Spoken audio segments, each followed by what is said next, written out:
akkasitti walii gallee deemaa jirra. Isin gizee gaaree yookiin guruppii hidhanneen mataa isin dhukkubin nama nurraa du'e nu wajjin galchaa.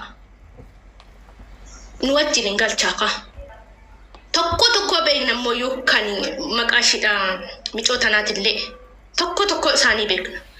Obboleessi keenya Lammaa Abarraa waggaa 13 kan dhukkubsate nama nu bukkee dhaabatellee beekna nuti. Nuti sagalee hin qabnu. Ganda maqaan dhabu. Sagalee hin qabnu. Naa deebisoo geetti jechoota koo kana eenyu kan sagalee nu ta'e waa'ee qabbanne irratti yoo deebine. Maaliif waa'ee garee dubbanne maamataan dhukkuba namoota ganda tokko keechaa dhufanii. Naa deebisaa hawwiin akkuma ta'etti waa'ee qabbannee gubbaarratti namoota muraasaadha kan nu wajjin turanii. Siifan illee siifan intala Ilubaa Booraati. Hawwineet illee intala Arsiiti. Warra dhiiraa keessaa immoo namni maqaa Jimmaa jedhamu tokko illee hin ture. Arsii keessaa ammas immoo mucaan Biilaal jedhamu tokko hin ture. Ani jaroota kanan beeka qabatamaanii jechuudha. Kanarraan kan hafe ani ijoollee Tuulamaa dhalatti dhuftee Oromoo kutaa 11 keessaa mucaan kun miidhamtee itti biyya ormaatti duute ofiin duute moo nama dhajjeese moo maal taate jedhee namni irraa gaafate illee hin jiru jechuudha. Tokkoon feemasoonni dhagaanii afaan isaanii cufatanii fuula nurraa garagashatanii amma nuti iyyaa turreetti jechuudha. Nuti ji'a ja'a iyyinee dadhabnaan nutis waan goonu dhabnaan waan nurraa eegamu goonee harkarraa garagashanne dandeettii hin qabneef jechuudha. Namoota hanga kana nan beekan qabataman kanarraan kan hafe an nama ganda kamii kan dhufee sagalee taa'ee jedhee mucaa kanarraan nama dubbate nama tokko hin beeku siin argine. Jaroota kana meeqa afurmoo shan isaan kanan hin beekan dhaabbata nama dhumaatti waliin turanii jechuudha. Isa kana hawwiin akkuma namaati isa waa'ee ganda biraa dhiisiiti inni ganda keenyaayyuu haqan tala keenyaa gurguratee taa'ee dhugaa yoo naasa'e waa'ee kanaallee sanatti kaasuu baattanii garaa konna gubata yeroo baay'ee dhiisa. Natti hin kaasina waa'ee kana. Ugamuasaf na jechuudha. Gareen kan hidhamuuf sagalee ta'uuf malee waan biraaf miti. Beeka namoota baay'ee waa dubbate mul'itoo sinaan dhaggeeffadha laalu getti as godhee tanan kushiinan jira. Dhaggeeffadha beektanii dhaggeeffachaan ture. Yogguu waa jennu yogguu waa dubbatanii Haacaaluu keecha fidu jechuudha. Haacaaluu ofii kan gadi garagalchaa jira isaanu. Haacaaluu du'ii badi afaan nama tokko keechaa hin dhabamu. Maal godhaniif dhugaa kan fide dhugaa kan xisaabeef kinoo qabbanne waggaa tokko dabarteerti dhugaa maan nu baasan nuti guruppii hidhannaa odan dhugaa ogeetti tanaan durallee guruppii hinannee dubbanne gandummaa jedhanii nu lolan jechuudha. Inuma hiine guruppi san gaafa hineerra nuti hiine jennaan dhaggeeffadha hawwii nuti hiine jennaan fidanii siyaasa keessatti poostii goonaan achuma cufnee keessaa baannee dhaggeeffadhu. Sigalee yoo lubbuun kee darbee maal si godhu siyaasa wal qabatanii taasa'u siyaasaa keessa gashatu waan akkanaan barbaadu ani waa'ee qabbanee latti jira. Baay'ee saajennee hiine guruppii sanoo warri guruppii na jetta isinirraa qaba. Guruppii erga jettanii asirratti haasa'uu dhiisatoo weessaabbii qabdu tokkoon keessanii guruppii walidhaatoo dura haasaa keessan tokko godhaatoo guruppii walidhaa. Anis dhufee yaadan biraa kennaddaa. Oromoo kutaa 11tuyyuu yaada sammuusaa keessa jiru yookiin immoo komii isinirraa qabu hundumti isaayyuu dhufee ibsata yoo ta'e guruppii isinii tani walii kufuun isa kana beeka. Garuu waan gochuun maqabdan sin dursa ofii keessanii nama lama nama sadi taatoo of amansiisatu isaan booda nama sin barbaachisu ofitti dabalaa nama sin hin barbaachisne dhiisa. Waan gochuun malaa ofii keessaniif godha. Oromoon kutaa 11 nutti makamoo jettani Oromoon kutaa 11 hundumti isaayyuu akkuma koo yaadan biraa qaba yaada addaa qaba namni. Sira kanaafu guruppii sin barbaachise rakkataa keessan bira dhaabbachuu barbaaddanii.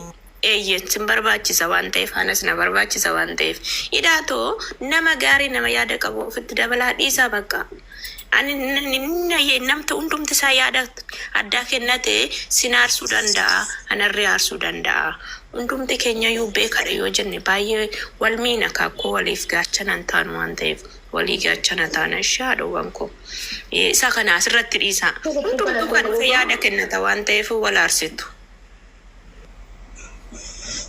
Miti me Hanna ko dhugaarratti jechuudha kan biyya Arabaa kana keessatti du'aa jiru ijoollee shawaa. Hawwiin dhaggeeffadhu ijoolleen keenya yeroo du'anii dhugaa rabbii artistuu faan gadda natti hirriba qalkalma mullaa osoo rafin bule dhugaa minaan hin nyaachisu jechuudha. Nuti guruubii kana kaniin yookiin gandummaa yookiin saba biraa irraa qooduuf osoo hin taane nuti ijoolleen keenya gisee gandummaa gandi keenya tuqamee asirraan dhiichisa miliyoona tokko.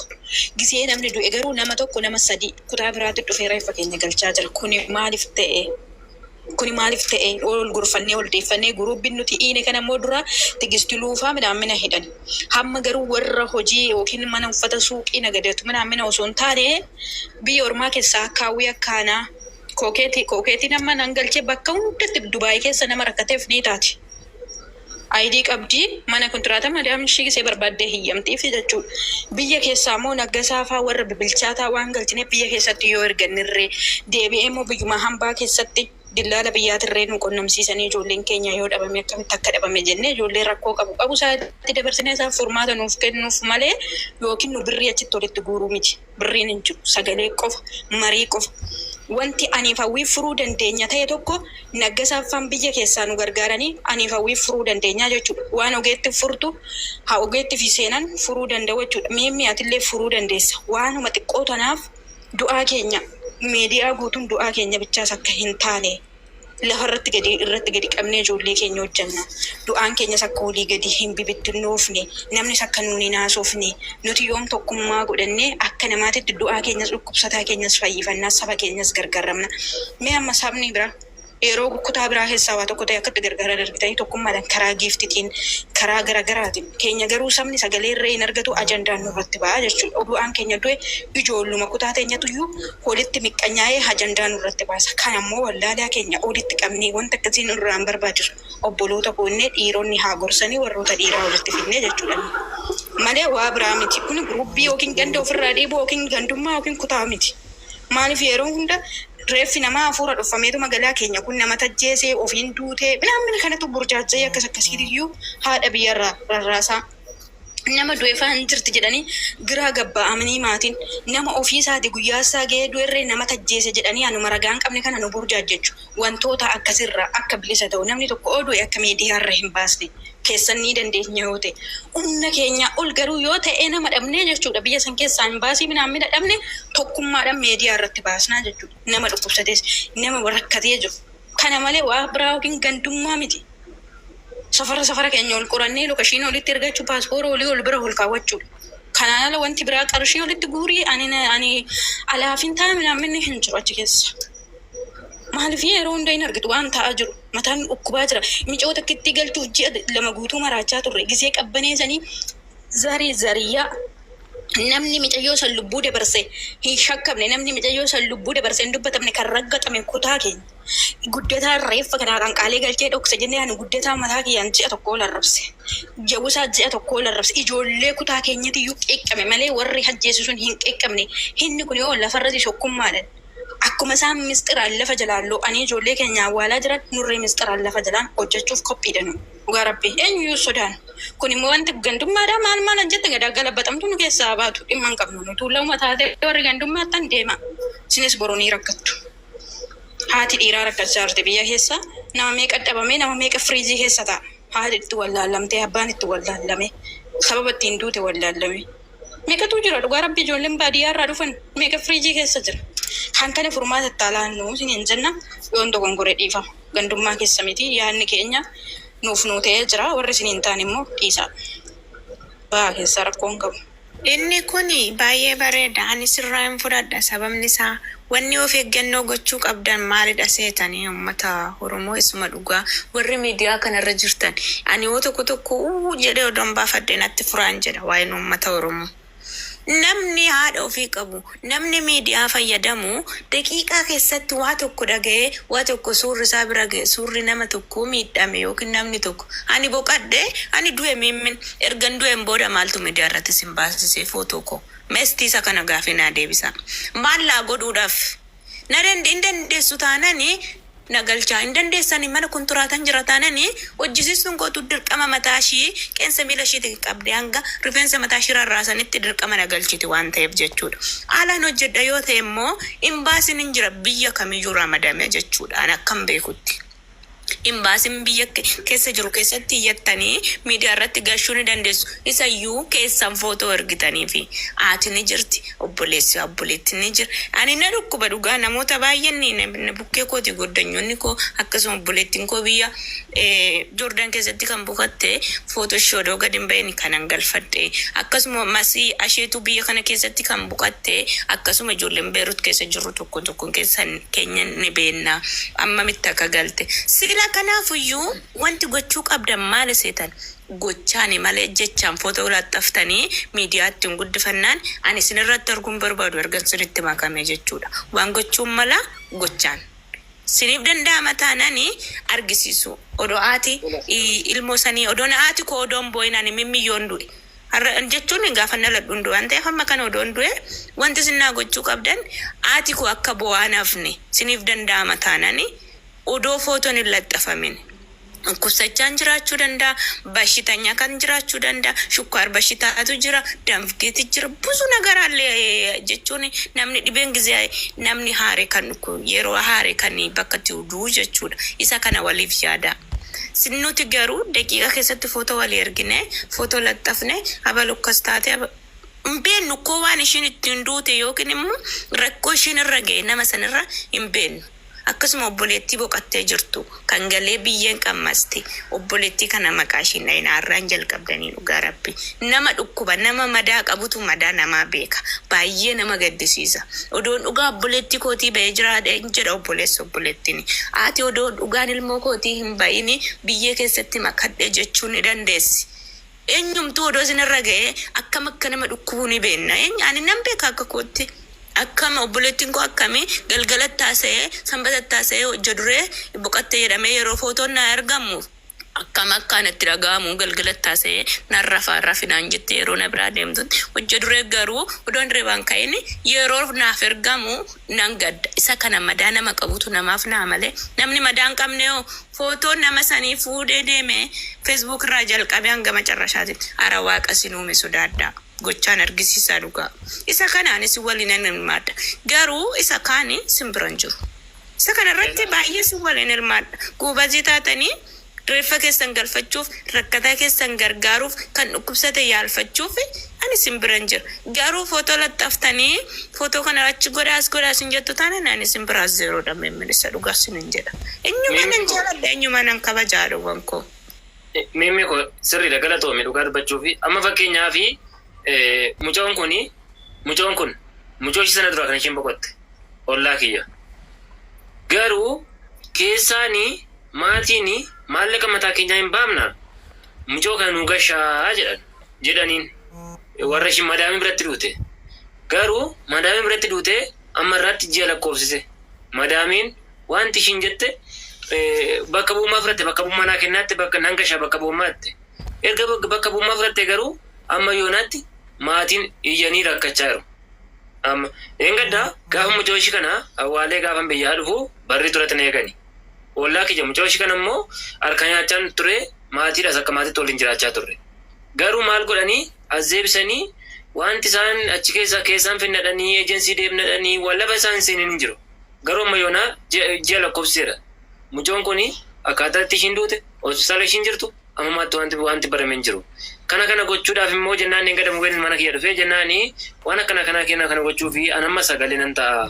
Garuu keessaa wal ijaaraati akkasitti as koottaa jedhe. Nan sodaadhee isinitti fiduun sodaadheen jedhee mubeedha. Nan sodaatiin kanaaf nan sodaatii waan akkanaatiin aan jedhe. Kanaafi dhugaa dubbachuuf ammammaatti dhugaa ishiis hin baane akkaataa ishiin duutes reef ishees akka jiru hin baramne. Duute jettee madaamiin maatiitti himte malee. Maatiin immoo maraatti bu'aa jiru. Kanatu jira miimmoo koo.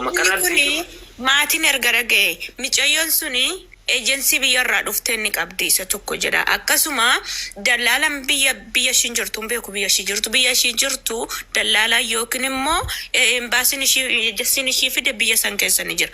Inni biyyaatii fi inni biyya ishii keessa jirtu wal beeku waan ta'eef lakkoofsa ni qabdi micayyoon kun paaspoortii ni qabdi maqaa ishii hundumayyuu baasanii mul'isuu ni danda'u tokko immoo akkasuma immoo iddoo ishiin itti duute sanitti deentiniidhaaf naannoo hojjisiistuu ishiitii fi bakka bu'aan hin kennamu. Sababni isaa imbaasiin biyya san keessa waan jiruuf yoo namumayyuu dhabde Mucayyoon sun namayyuu gargaaree reeffa ishii galchu yookiin dhiigni ishii yookiin goddanyoonnisi yookiin Oromoodhumti mirmatuuf hin jiru yoo ta'e imbaasin biyya sanii bakka bu'ee galchuu ni danda'a. Biyya kamiyyuu yoo ta'e jechuudha. Garuu warra biyya keessaa erge biyya hambaatitti dirqama silkii isaanii qabaachuu qabdu. Akkasuma dallaala biyya sanii silkii isaanii qabaachuu qabdu. Oduma paaspoortii ishiitu hin qabdan ta'e maqaa ishii isa sirrii fi dhaloota ishii iddoo ishiin mul'ata kompiitara keessatti waan ta'eef. Waan akkanaa waan irratti hojjetus warra biyya keessa jiruu fi warra biyya hambaa keessa jiru iddoo ishiin jirtu isaan. Nama waraqata qabu yookiin immoo nama seera qabeessa qabu tokko ofitti maxxantanii isin gargaaruu nu dandeenya. Footoo laxxafuu odoon taane isa kanarratti hirmaaddaa. Akkuma mucayyoo sun galte ishii kanarree ni galfannaa jechuudha. Mubaarak immoo dirqama Oromoon kamiyyuu dirqama sijjammar. Warri sagalee ta'uu qabdanii dirqama keessanirree ta'ee karaa imbaasitirree ta'ee karaa seera qabeessatirree ta'ee hordoftanii haadholii abbootii gaxarii keessa jiran. Akka nuyi yookiin miidiyaa irratti baanii waan adda addaa hubatanii beekan waan ta'eef gargaaruun dirqama keessanii warri biyya keessa jirtan. Dhugaa Rabbii. Imbaasii walii ajaa'ibsiisee bira deemtanii waan hunduma gootanii fi akkasuma immoo wanti isaan miidhuu ni jira, wanti isaan rakkisu, waan ittiin sossaan hin qaban yoo ta'e keessan nam tokko dubbistanii namni kun rakkoo akkana anaan keessan na dubbistanii namni kuniin bakka akkana waan ittiin naquu qabu hin qabu yoo jettan dirqama koo ba'uu nan danda'an. Sababni isaa reeffi nama kanaa galuu barbaada waan ta'eef jechuudha. Inni kun sirriidha. Kanaaf amma Maati wanti inni ragaa hin jiru jechuudha. dhugaa kun olaa mucoo kana laa kun hawwitti keessaan himeen ture. Garuu tumtee turte wakiilina kennuuf hin qaban koo nama biyya alaati wakiilina kennuuf hin qaban. Ishiin maali akka goote maal beeku wakiilina kennuuf silumayyuu. Maatiin hin beekne. Garuu maal kun jetti daawwallee gaafa nuti gaafanne maal jetti? Jarri wanta isaan gargaartu amma dhaqanii wakiilina irraa kaasanii nama biraati haa kennan. Sababiin isaa maaliin akka ishiin duute hin beekamu. Maal akka goote hin beekamu eega kennan immoo ammatti hin galle yoo danda'ame amma akkuma kana duraa sana namicha kana dura nu gargaare sana akka inni gargaarullee isaaf kennuun akka danda'amu gochuudha. Kanaan alammooyyuu jara yoo dandeesse bilbiliifiti biiroo isaanii ejensiin tal ittiin deemte nuuf haa kennani. Indanna biiroo nama barbaachisu qabannee danna. Amma deebinee maal nuun jedhu maatiin amma kaleessas dheengaddas torbee kana choolani. Ji'a mul'achi naannaa turani. Maal jedhanii abbaan ejensichaa suudii deemee barbaachaadha. Suudii deeme jedhanii suudii immoo amma yoonaatti arras hin naquu borus hin naquu waa'ee namichi deemee dandeemi. Naggee na dhaggeeffadhu dheengadda nu maal goone seeti. Akkanumatti nu burjaajjessan intala baay'iseedha irra hirmaattee jirti micoo fayyaa turtee boqattee jechuudha Joordaanitti. Hin baasiin qabdu Joordaan keessaa nuun jedhan. Biyyarraa hin qabdu nuun jedhan. Obboleessirree hin qabu nuun jedhanii hin baasii dhannee garuu ji'atti nuun jedhanii nu deddeebisanii jedhe. Hayyee koottuun jedheen eenyuun kenneef seete daaniin kenneef. Daanii fi kiyyaa qaxaleewwan dhugaa Rabbi deemanii hin baasii kompiitara qaba inni kiyyaan suni maqaa ishii guutuu inni illee waa kana hojjechaa jira. Keessa galchinaan maqaa hin baasii biyyaa halam jedhamti baasee fi jechuudha lakkoofsa halam wajjiniin. Hin baasii Joordaan irree hin qabdiin nuun jedhe. Waan biyyaa jillaalli sun irree jalaa miliqee dhokate. Maal godhanii sadhabnaan obboleessaaf obboleettii qaban.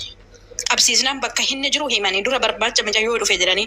Eegammoo isa qabsiisanii raawwatanii maal godhanii akkanaan zeebiyanii raawwatanii isaan immoo isa tokkoman inni qabamnaan maal godhe hin baasii biyyaa san halam bakka eessaa akka jirtu akkamitti akka ishiin duute guutuu dhaxxee halam qabsiisan Joordaanitti halam dhiyeessine jechuudha meediuma irratti dhiyeessine. Ganama san dhaxxee ilaaltee namicha reeffa irraa fuudhii mara marsiisannaan namtichi mucayyoon hamuusii galgala duutetti jimaata Dubaayitti dabarse. Gaafa immoo Dubaayitti dabarsu iyyama malee maaf Dubaayitti dabarsita Joordaan irraa kallattiin galuu jennee gisee immoo nuti takaraakkarru waraqaa sababa ishii ittiin duute guutuu marmarsiisee doolaara 2,200 nama marmarsiisee hundaa xumuree jira. Xiyyaarri waan asirraan kallattiin jirreef achitti dabarsee nuun jedhe. Ayyee sababa ishii ittiin duute san nuu fidii jedheen daaniin jechuudha.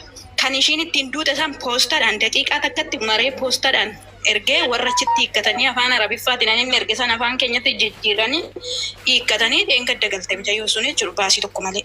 Nu aada fidii keenyan suura ishee hojjechiisuuf walitti guurre malee. Kana garuu odoo akkas gootanii maaliif namicha sanirraa hin haqan bakka bu'eessa. Haqanii xumuran namicharraa haquu ni danda'u maaliif. Dillaalli biyyaa qabamuu ni danda'a. Daanii siif hin kennaa naaf shirri. Si waan yerootti kennamuu miti. Jarri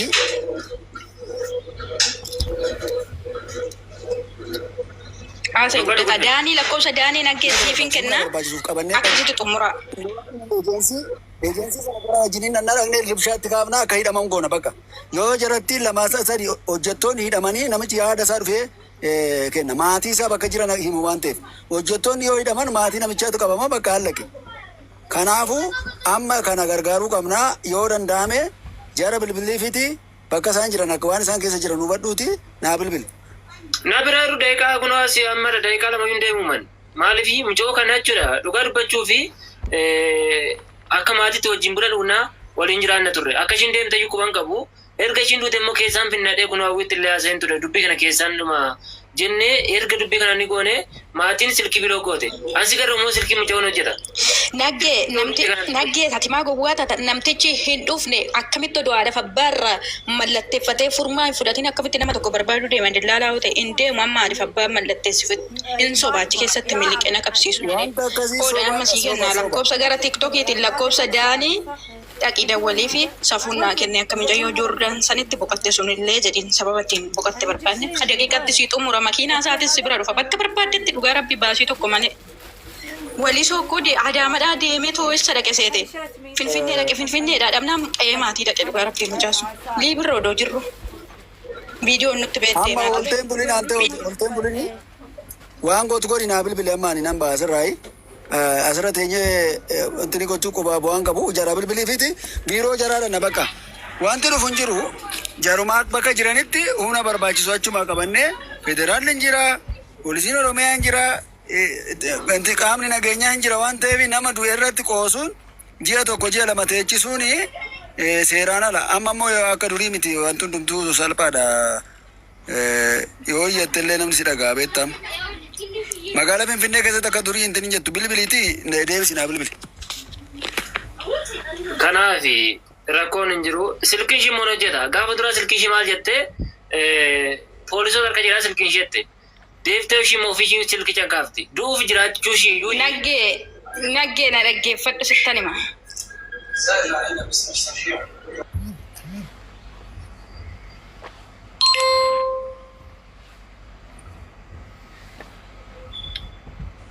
Maybe silkii ishii niitiin itti fayyadamuu dandeessi ta'a beektaa amma silkii ishii yoo niitiin hin cufne taanaan eenyu namni cufu hin jiru.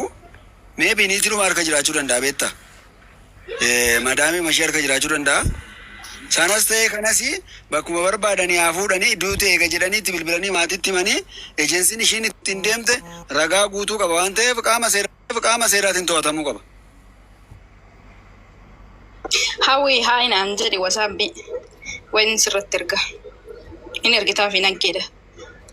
Lakkoofsa kana hin dabarsiin nama kana gaafadhuutii deemi naggee wajjin oduu gad ololoon buusi naannoo nama afur taanee xumurree dhugaa rabbii guyyaa tokko keessatti nama jabaa biyya keessaa nu bukkee jira.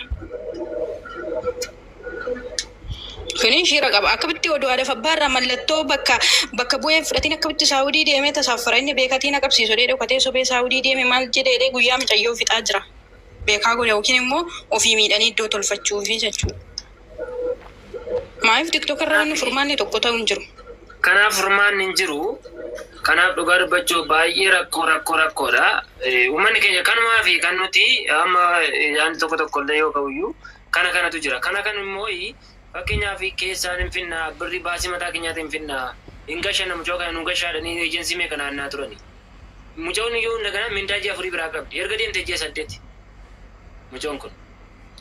Kana keessatti akkasitti dhuftee namni keenya kaa dura maal jettee of ajjeeftee erga of ajjeeftee immoo ragaa ishiin ittiin ragaa poolisiin dhufee fuudhee ol gashaamee ogeetti. Kanatu jira ture kun immoo baay'ee ulfaataadha.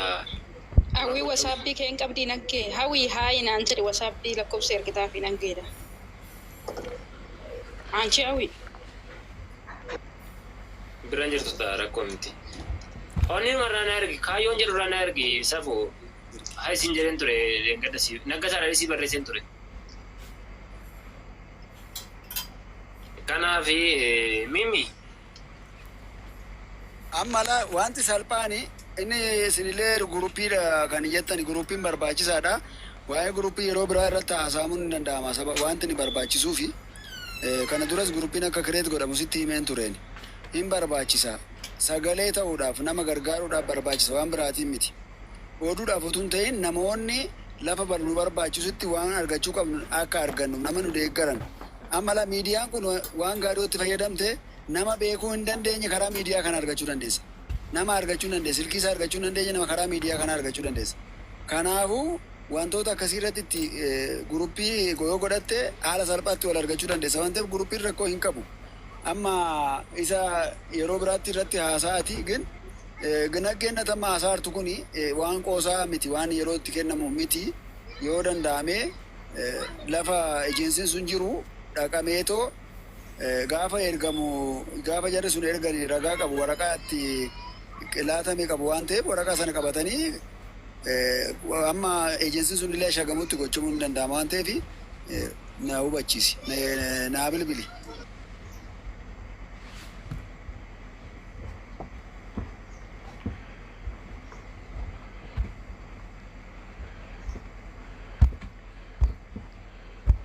Galatoomii guddataa atis yeroo baay'ee ijoollee keenya kana sagalee ta'utti si beekaanu. Innaa akkasii mimmiin immoo maaliif miidiyaa irratti suura fidan kan jettu namni baay'ee yoo ijaan arge malee si nama nu barbeetta. Yoo waan kana gargaaru foote waan rakkattisan yoo ijaan si arge malee si nama. Kanaaf bara miidiyaa irratti. Amma maatiin kun maallaqa miti kan isaan rakkatan. Maatiin kun maallaqa miti kan isaan rakkatan. Maallaqa ofii isaanii hin dalibbii qabu. Garuu dhugaa mucoo isaanii argachuu hin dandeenye. Ejensii dhaqatu wal gargaara si warri. Ammaana siin jedhe salphaa karaa salphaan ejensii mudduu qabna dhanneen jedhe. Nuyi dargaggeessas kana qaama seeras walitti qabannee dhannaa yeroo nama lamaa sadii hidhame yaada ishii iyyitee fiddishinu. Akka abbumti ejensii akka hidhamu. Ani immoo saruu koo suura maal fiddu kanan jedhe. Dhengaddaa sin argin ture gaafa gargaaramu jechuudha. Daqiiquma keessatti oduma waliin jiranuu ba'anii suura mucayyoo wayii lattafan sakondii keessatti jechuudha. Inni kuni maatiin silaan nageenye maal jettanii miidiyaa irratti fidduudha malee maatiin erga dhaga'e haqimii maatiitiin ol erga ta'e hin gargaaru jechuu barbaadee miti haadhoo kuusa kana na hubadha. Garuu waa tokko dhageenye hamma dhageenye amma sa'aatii lama amma sa'a sadii ittiin taa'uu hin dandeenyu waan baay'ee koo wanta iccitii tokko koo namni qabatee ni taa'akko. Isa kanaaf hin jedhe malee maaf laxxaftu sinin jechuu koo miti. Garuu haqimii maatiitiin ol ta'ee wanta ilaallatu yoo ta'e sinin jedha wankoo. Hambarbaadhi kan waa biyyuu waanuma agarre miidiyaa irratti laxxafu waanuma agarre miidiyaa irra baasuu hin taane nuyyuu guruppii kan keessan barbaaddanne kanaaf yaadni kedha bareedduudha ayyeetti fufaa yaada biraa. Kanaaf wanti godhanna ba'anii gaafa reeffi ishiin kun dhufu reeffa lama dhufeedhaan. Ani tokko reeffa ishii kanaatiin see malee reeffa sana hin seene yoon. Ishii kanaatiin see maatii barbaadan ture. Ergasii immoo iddoo biraa sana mootummaa gashaa kun birriidhaan kun VPN waniidhaan dhufe waan ta'eef BAPdhaan dhufe waan ta'eef achitti immoo galtii laatan jechaa ture. Jennaan gaafa nani mucoo ishii kana awwaalee gaafa nani galu achi ayyaana sanyii awwaallee roobii galagalgalaan as galeen gara mana kiyyaa. Roobii galagalgala gaafan kiyyuu galu barri duratti na eegani. Maa inni naan dhimma kana ture nuti immoo kana waan goon wallaalle ji'a tokko waan ta'e ishiin duute iyyuu torbeetti nutti himanii. Erga nutti himanii immoo silkii ishiin hojjeta. Garuu silkii ishii feesbuukii dura ishiin fayyadamaa turte kan ishiin fayyadamaa turte irraa barreessaniiru. Imoochiis immoo yoo dura haa jedhu arabii faan deebisanii nu barreessu gaafa nuti secheetti itti deebifne silkicha biloo godhu. Kana nu rakkise furmaata argachuu hin dandeenye. Niitiin bakka bu'ummaa fudhatteetti erga bakka bu'ummaa fudhatte immoo silkii keenya biloo goote ofii ishiiyyuu niitiin. Jedhanii kanaaf natti dhufanii ergasii ol hin baafne eegada akka tasaa ta'e mobeeliin mana kiyya ture hawwiin faas kunoo safuunis mana kiyya turanii seenaanis hundumtiyyuu turani. Achirratti haasa'een ture. Jennaan ammas immoo waan godhu wallaalleen miidiyaa irratti baasuu dhiise. Ammas guruppichi kanaaf yoo fayyade jechuufi malee ammas maatiin birrii miti kan isaan barbaadan. Akkaataan ittiin reeffi mucaa isaanii gara biyyaa galu malee birrii hundi isaanii birrii qabu. Kanatu rakkiseetu aseesinatti dhufanii maal godhannaanii anamammaatti miidiyaatti isin baafne deengada galgala akkasumatti baasee haasaa ture. Kanaadha. Aanaa keenya galatoomii ogeetteetillee galatoomii dhimti keessa yaada gaarii yaadanii qoodanii akkuma kanaa kana immoo iddoo guruppeettanitti dhuguma dubbachuu fi keessaanii tummatatti dhumna. uummatatti dhufneetu uummata mariisimna. Inni kunis yaada sirriidha. Waan jiru akkuma kanaatiin quba wal qabaannaa jechuu barbaanneetu uummata keenya.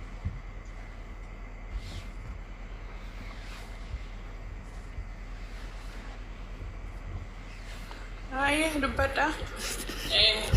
Simbira deemin ture dhiifama garuu amma waan sinaasaa turtan dhaggeeffannaa mammaatti. Yaa hojiin keenya egaa yeroo kam hojiin nutti baay'ee tajaajileef jechuudha beekamaadha. Mara akka isaa turtan hin beeku amma mammaatti jechuudha. Sorry.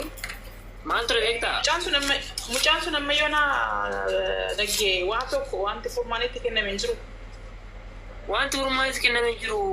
Amma bakka buufaa fudhatanii. Ati maaliif nama barbaadaa haala guddisaan jedhuunis hin ta'u. Rakkoon jiru. Safuunaa kennan jedheen lakkoofsa isaa homaatti hin dabarsiilla. Namni takkatti hin dabarsiinis dhaqe namni kun ofiis deemee si bira dhufaa jechuudha. Kan odeen gadda ogeetti uffaan wajjin akkatti dabeetaa takka. Kan warri jaanza'anii bu'aa jiran.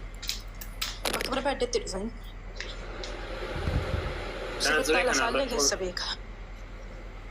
Rakkoo miti waan jiru waliin rakkoon hin jiru. Kanaaf dhugaa dubbachuu fi uummanni keenya dhugaa qabadha karaa hundaa kallattii hin qaba. Rakkoo miti nuti kallattii walii daawwaluu dandeenya Oromoo keessaa kaanis miti. Uummanni biyya keenya ammoo dhugaa dubbachuu fi intalli ishiin kunis aanaan majalluuti. Ishiin kunis. Kan sadii kun immoo dhaggee maayinni ijoolleen naannoo sana baay'ee dhumaa jirti. Maayinni kan na dhibu anaan dhugaa rabbi. Dhugaan beeku naafuun gala. Maayinni waan isaa. Anaafuu gaaffii. Hammaatti ijoollee rabbiin biyyoo ishee taasiseesuutii mucaa qabbanii jedhanii jalqabee hammaatti ijoollee jalduudha kan du'ee galaa jiru. Dhugaa rabbi maaka kan akka ta'aa jiru garuu naa galaa jiru. Laa hin jedhin ogeetti dheengadda kan nu galchine suni wali shooftudha jechuudha biyya hawwiifaa. Takka immoo kan kaleessa galchine sun immoo hoolota ammarree intalli hoolotaa takka hin haftee hoolotaa nama lama du'e hinuma duufuudhaan qabu yaada ifan baane malee. No, ani waa lamatu gaaffii na dhumaa jira. Garuu akka ijoollee jaddu kan dhumu hin jiru. Yookiin oduu fayyaa afaan nama hin qabiina. Qo'ee dhaggeeffadhu safu gaafa namni dubbatu afaan nama hin qabiina. Waan gaaffii natti ta'etu jira. Gaaffii wanti natti ta'e. Gaaffiin guddaan hanga hammaatti keessa kooti dubbachuu otoon fedhuu keessa kootu kan ta'e qaba jira. Kan du'aa jiru ijoollee kiristaanaadha. Garuu na dhibaa jira wanti kun jechuudha. Dhugaa rabbii baay'ee gaaffii natti dhumaa jira. Maaliif akka ta'e hin beeku keessa kootti. Isanii beeknaan akkamiidha. Matuma beeknuu dhoksaa irra abshira.